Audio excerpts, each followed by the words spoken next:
जय हिंद। Welcome back on your YouTube channel knowledge academy BHTR। Hello dear student, how are you? I hope you are best. कैसी चल रही है आपकी तैयारी और आपका एग्जाम कैसा हो रहा है? क्लास 12 यूपी बोर्ड वाले ये बताएं, आपका एग्जाम कैसा हो रहा है? कमेंट्स बॉक्स में जरूर लिखकर बताइए। तो आज मैं आपकी एग्जाम की जो प्रिपरेशन है और जो चल रहा है उसको और मजबूत करने के लिए और एग्जाम आपको और अच्छा हो, इसके लिए मैं आपको बताने वाला हूं बहुत ही इंपॉर्टेंट क्वेश्चन जो क्लास 12 का यूपी बोर्ड का 12 अप्रैल को केमिस्ट्री का पेपर होने वाला है। जैसे कि आप जानते हैं कि अक्सर लोग क्या होते हैं, अक्सर स्टूडेंट केमिस्ट्री के रिएक्शन से डरते हैं। तो आज मैं आपको एक बहुत ही सरल ट्रिक बताने वाला हूं। उस सरल ट्रिक के द्वारा बहुत ही कम समय में आप पेपर को बहुत ही अच्छी तरह से तैयारी कर सकते हैं। तो क्या आप लोग तैयार हैं इस सरल ट्रिक को समझने के लिए? कमेंट्स बॉक्स में लिखिए yes sir I am ready. तो चलिए आज मैं आपको बताने वाला हूं कि कैसे आप अपनी केमिस्ट्री के पेपर में नैया पार लगा लेंगे। तो चलिए स्टार्ट करते हैं। देखिए, सबसे पहले बात करें पार्ट 1 का। तो जानते हैं कि टोटल 13 चैप्टर आने वाला है और 13 चैप्टर में आपको हम बताने वाला हूं सॉलिड स्टेट। ध्यान दीजिए, जो मैं बताऊंगा वही पढ़िए और वही आएगा और वहीं से क्वेश्चन आएगा ही आएगा और अच्छे मार्क्स भी आएंगे, मैं बताऊंगा। सबसे पहले सॉलिड स्टेट की बात कर रहे हैं। तो सॉलिड स्टेट में आप बस एक एग्जांपल पढ़ लीजिए क्रिस्टलाइन और एमार्फस सॉलिड का, ठीक है? यानी कि एमार्फस सॉलिड और क्रिस्टलाइन का क्या कर लीजिए, एग्जांपल पढ़ लीजिए। फिर आपको बताएं कि जो प्रकार होते हैं, क्या जो क्रिस्टलाइन जो सॉलिड होते हैं, जो क्रिस्टल अणु होते हैं, उसके जो प्रकार होते हैं, ठीक है, वो भी पढ़ लीजिए क्योंकि वहां से भी क्वेश्चन बनता है। समझ आ गया? फिर इसके बाद आप पढ़ लीजिए FCC BCC, ठीक है, ये पढ़ लीजिए। और इसके बाद आप पढ़ लीजिए क्लोज पैक स्ट्रक्चर। इतना आपके लिए सफिशिएंट है और इस पर न्यूमेरिकल लगवा लीजिए प्रीवियस वर्क का, ठीक है? बात समझ आ गया? तो ये आपका FCC BCC बता दिया, इस सॉलिड स्टेट का बता दिया। हाँ, कुछ डिफेक्ट होते हैं, दोष पूछता है। जैसे मान लीजिए पहला साटकी डिफेक्ट, फ्रेंकल डिफेक्ट, ठीक है, ये पढ़ लीजिए, यहां से भी क्वेश्चन आने वाले हैं। तो ये आपका हुआ सॉलिड स्टेट। अब चलिए चलते हैं सबसे इंपॉर्टेंट चैप्टर सॉल्यूशन यानी बिलियन। तो सॉल्यूशन में आप क्या करिए, सॉल्यूशन में आप जैसे मोलरता, जिसको इंग्लिश में बोलते हैं मोलरिटी, पढ़ लीजिए। कंसंट्रेशन टर्म, ये ध्यान दीजिए यूपी बोर्ड के लिए ही है। यानी कि कंसंट्रेशन टर्म में जैसे मोलरता हो गया, ठीक है, मोल अंश हो गया जिसको मोल फ्रैक्शन भी कहते हैं, और मोलिलिटी हो गया यानी कि मोललता हो गया। तो 3 ये पढ़ लीजिए, इससे भी क्वेश्चन आते हैं और इस पर न्यूमेरिकल लगा लीजिए। इसके बाद आप हेनरी लॉ पढ़ लीजिए, हेनरी लॉ का एप्लीकेशन पढ़ लीजिए, राउल्ट लॉ पढ़ लीजिए, आइडियल और नॉन आइडियल यानी आदर्श और अनादर्श बिलियन भी पढ़ लीजिए। और इसके बाद कोलिगेटिव प्रॉपर्टी पढ़ लीजिए। मतलब कोलिगेटिव प्रॉपर्टी में जो चारों गुण होता है यानी जो संडक गुण जो होता है वो भी पढ़ लीजिए। तो यहां से आपको क्या होंगे क्वेश्चन, ये जितने भी टॉपिक बता रहा हूं उससे न्यूमेरिकल लगा लीजिए, क्वेश्चन आने वाले हैं, ठीक है? चलिए इसके बाद चलते हैं लेसन नंबर 3 की तरफ। लेसन नंबर 3 आपका है इलेक्ट्रोकेमिस्ट्री। इलेक्ट्रोकेमिस्ट्री में आपको क्या करना है, ध्यान दीजिए। इलेक्ट्रोकेमिस्ट्री में जो वैद्युत जो रसायन है, इसमें आप सबसे पहले नर्स इक्वेशन पढ़िए, नर्स इक्वेशन को प्रूव करना और इस पर न्यूमेरिकल नर्स, ठीक है, यहाँ पर नर्स इक्वेशन यानी कि नर्स क्या होता है, नर्स जो समीकरण होता है वो पढ़ लीजिए, ठीक है, इसको प्रूव भी कर लीजिए और इस पर न्यूमेरिकल। बात समझ आ गया। इसके बाद आप पढ़ लीजिए कि जो इलेक्ट्रोलिटिक सॉल्यूशन होता है जैसे कंडक्टेंस हो गया, इस सब का फार्मूला पढ़ लीजिए कैसे क्या होता है। फिर से कोलराउस लॉ पढ़ लीजिए और फैराडे का दोनों नियम पढ़ लीजिए। ध्यान दीजिए इससे क्वेश्चन भी बनेंगे और न्यूमेरिकल भी हो जाएंगे, ठीक है। तो ये आपका क्या था, आपका मैंने बता दिया इलेक्ट्रोकेमिस्ट्री यानी वैद्युत रसायन का, ठीक है। फैराडे का भी लॉ पढ़ लीजिए, उस पर न्यूमेरिकल आता है। अब सबसे पहले अब लेसन नंबर 4 की तरफ चलते हैं, केमिकल काइनेटिक। तो केमिकल काइनेटिक में क्या आता है, केमिकल काइनेटिक की बात करें, देखिए केमिकल काइनेटिक में आप क्या करिए, सबसे पहले रेट पूछता है, रेट। तो आप रेट कैसे निकलता है, रेट मतलब अभिक्रिया की दर, इस पर क्वेश्चन, ठीक है, सॉल्व कर लीजिए। और ये क्वेश्चन वही सॉल्व करिए जो एनसीईआरटी का एग्जांपल दिया है, और इनटेक क्वेश्चन करिए, ठीक है, जो पाठ्य निहित प्रश्न होता है उसी को सॉल्व करिए। और दूसरी पॉइंट कि जैसे इकाई पूछ देगा, ठीक है, इकाई पूछेगा जीरो ऑर्डर के लिए, चाहे फर्स्ट ऑर्डर के लिए, चाहे द्वितीय कोटि के लिए, तो ये भी पढ़ लीजिए, ठीक है। ये पूछ, उसके बाद आपको क्या करना है, हाफ लाइफ जो रिएक्शन होता है, जिसमें हाफ लाइफ रिएक्शन मतलब अभिक्रिया की जो अर्धआयु होती है, ठीक है, जिसमें टी हाफ बराबर 0.693 अपन के आता है, इसको प्रूव करना सीख लीजिए, प्रैक्टिस कर लीजिए और इस पर क्या कर लीजिए, न्यूमेरिकल लगा लीजिए, ठीक है। फिर इसके बाद बात करें कि जो फर्स्ट ऑर्डर होता है और सेकेंड ऑर्डर, ठीक है, जो फर्स्ट ऑर्डर के लिए है वो भी पढ़ लीजिए, फर्स्ट ऑर्डर के लिए, और आर्हेनियस इक्वेशन पढ़ लीजिए, ठीक है। तो ये आपके ये इंपोर्टेंट हो गए कि केमिकल काइनेटिक। आते हैं सरफेस केमिस्ट्री यानी पृष्ठ रसायन के लिए। तो आपको क्या करना है, पृष्ठ रसायन में देखिए, पृष्ठ एक होता है केमियो एजैप्शन और एक होता है फिजियो एजैप्शन। इन दोनों में क्या डिफरेंस होता है, क्या अंतर होता है, ये पढ़ लीजिए, ठीक है। और ध्यान दीजिए अंतर पढ़ने के साथ साथ एक आता है फ्रेंडलिक एडजॉर्प्शन आइसोथर्म, यानी कि फ्रेंडलिक जो अधिशोषण होता है, समतापी होता है, वो भी पढ़ लीजिए, उसका पूरा ग्राफ और बनाना, ठीक है।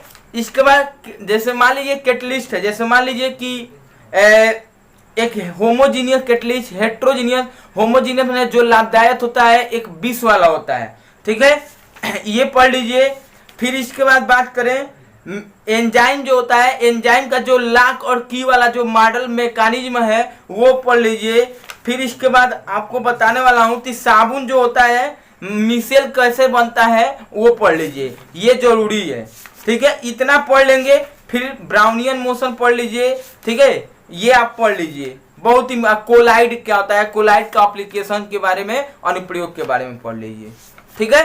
देखिए जितना बता रहा हूं ना आप उतना टच करिए और ध्यान दीजिए कि क्वेश्चन क्या टच करना है, क्वेश्चन आपको एनसीईआरटी का करना है, क्योंकि एनसीईआरटी का ही क्वेश्चन आएगा।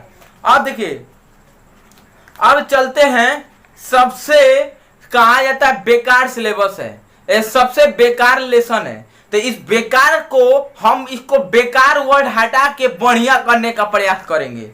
तो आप क्या करिए, 15, 16, 17 और 18 ग्रुप है, 15 है, 16, 17 और 18 ग्रुप। इसको क्या करिए कि आप इसमें सबका प्रिपरेशन पढ़ लीजिए, ठीक है। जैसे मान लीजिए आपको डाई नाइट्रोजन हो गया तो प्रिपरेशन पढ़ लीजिए, ठीक है, प्रिपरेशन पढ़िए, उसका स्ट्रक्चर पढ़िए, मतलब सिंपल वे में सुनिए कैसे वो बनता है।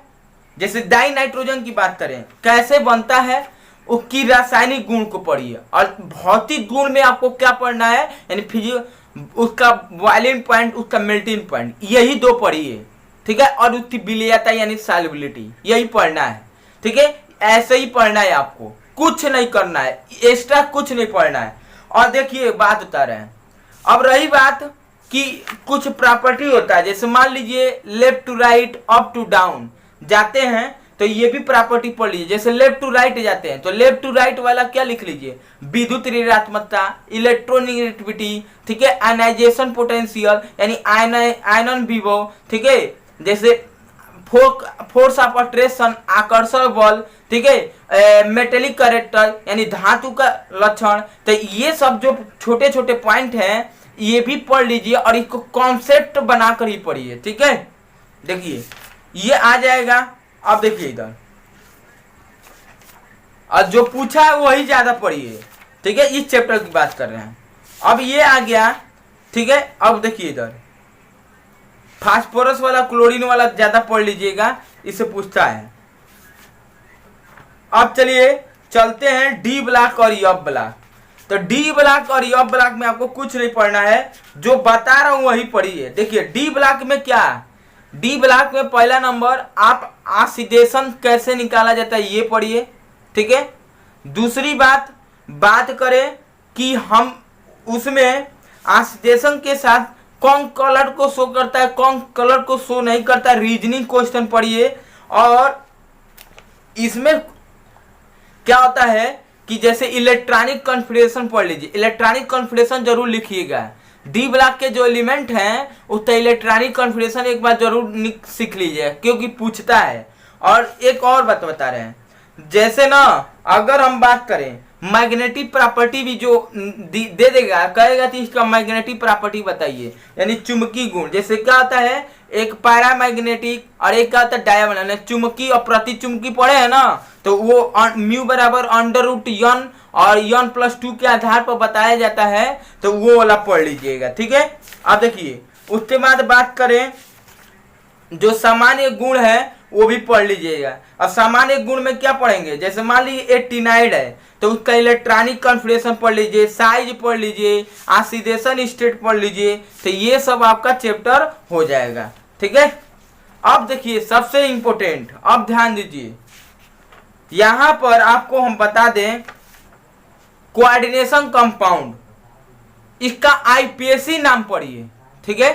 आईपीएसी नेम हमने पढ़ा दिया है, आप जाकर नॉलेज एकेडमी बेस्टियाल देखिए, पूरा डिटेल में इसका 2 ही वीडियो में, बहुत होगा तो आधे घंटे का होगा, आधे घंटे का 2 वीडियो बना हुआ है। आप जाकर दोनों वीडियो देख लीजिए, आपका एकदम क्लियर हो जाएगा आईपीएससी नाम क्लेचर कैसे होगा। फिर उसके बाद आप क्या करिए, फिर उसके बाद जैसे पूछता है क्या, आपका पूछता है जैसे वो आईपीएससी नाम क्लेचर के बाद आप आइसोमेरिज्म समयावता पढ़ लीजिए, समयावता भी पूछता है, वीबीटी से क्वेश्चन पूछ देता है, बैलेंस बांड थ्योरी से, ठीक है।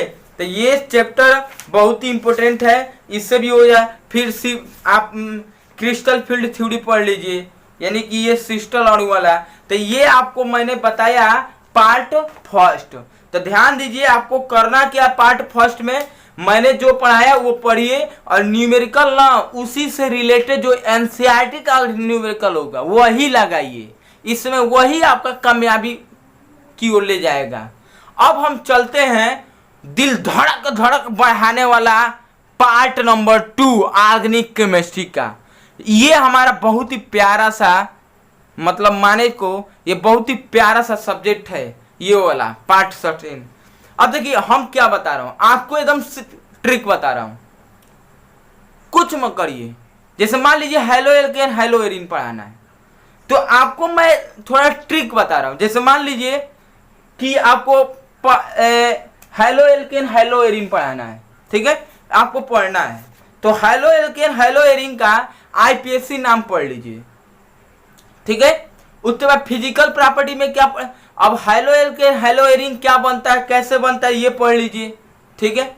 और ध्यान दीजिए इसके बाद हेलो एल्केन हेलो एरिन में नेमिंग जो रिएक्शन है, मतलब नाम वाला, जैसे मान लीजिए फिंटल स्क्रीन रिएक्शन, उर्स रिएक्शन, ठीक है, बात करें ये पढ़ लीजिए, ठीक है, नेमिंग रिएक्शन। अब देखिए इधर, अब हम आपको बताने वाला कैसे पढ़िए।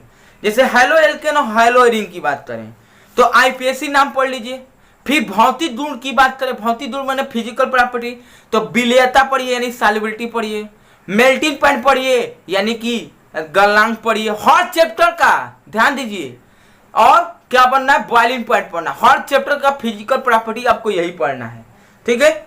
अब देखिए बात करें प्रिपरेशन में, तो आप क्या करिए, फिंकल स्किल रिएक्शन पढ़ लीजिए, ठीक है, सैंडमियर रिएक्शन पढ़ लीजिए, देखिए इधर।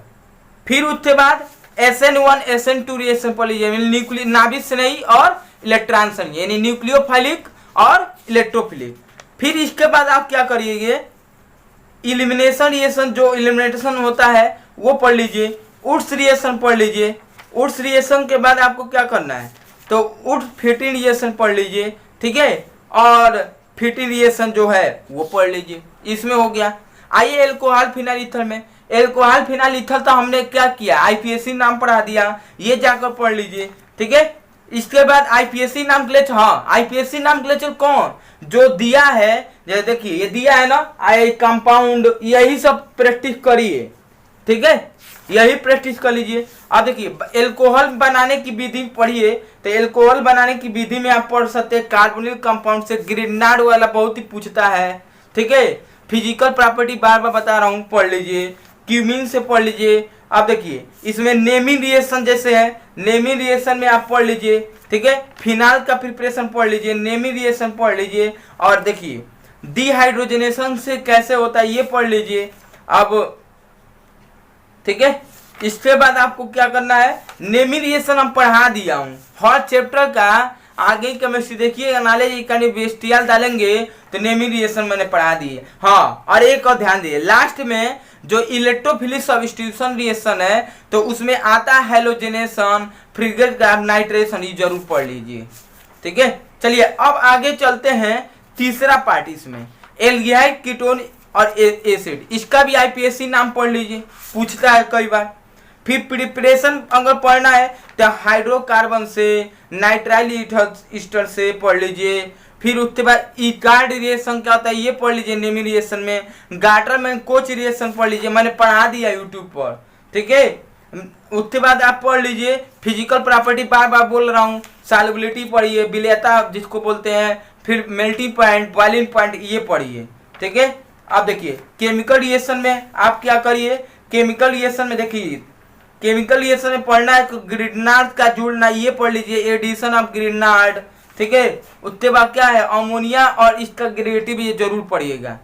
फिर देखिए रिडक्शन जब होता है, रिडक्शन में क्लीमेंसन वाला, उल्किसन वाला, ये पढ़ लीजिए। उसके बाद आपको देख रहे हैं कि इसके बाद आपका एल्डो रिएक्शन पढ़ लीजिए, ये मैंने यूट्यूब पर पढ़ा रखा है।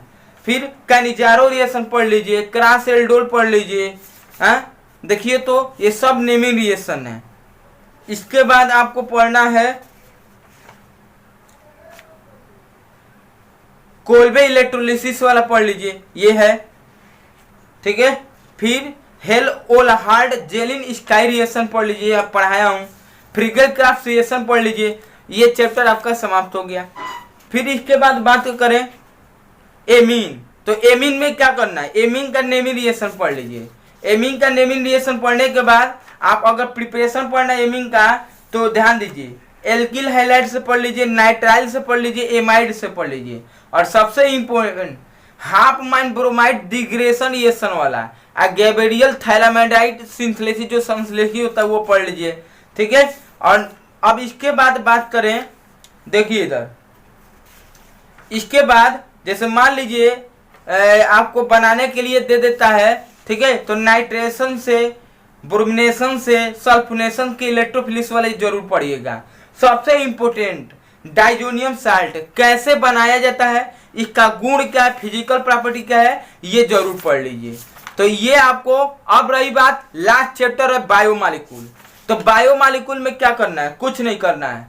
बायोमॉलिक्यूल में जैसे कार्बोहाइड्रेट में जानते हैं को क्लासिफाई कर दिया जाता है, जैसे मोनो, डाई, ग्लूकोज का स्ट्रक्चर, ठीक है, और फ्रुक्टोज का स्ट्रक्चर, ये सब पूछता है ना, और ये जरूर पढ़ लीजिएगा। और हाँ, ग्लूकोज का साइक्लिक स्ट्रक्चर और ग्लूकोज का ओपन स्ट्रक्चर ये जरूर पढ़ लीजिएगा, पूछता है, ठीक है। अब देखिए इधर फ्रुक्टोज डाइसैकेराइड वाला आप पढ़ लीजिएगा, माल्टोज वाला ठीक है। और देखिए इधर यहाँ पर इसके बाद चलते हैं को आपको पढ़ना है, ठीक है, एंजाइम पढ़ लीजिएगा। और सबसे बड़ी इंपॉर्टेंट प्रोटीन का प्राइमरी और सेकेंडरी, ठीक है, टर्शियरी और क्वाटरनरी स्ट्रक्चर पढ़ लीजिएगा। फिर डीएनए और आरएनए में अंतर पढ़ लीजिएगा। तो ये आपका मैंने बताया कि कैसे आपको करना है। एकदम एनसीईआरटी पर ही फोकस करिए। आई होप कि आपको अब थोड़ा इससे मदद मिली होगी। मिलेंगे नेक्स्ट क्लास में। जय हिंद।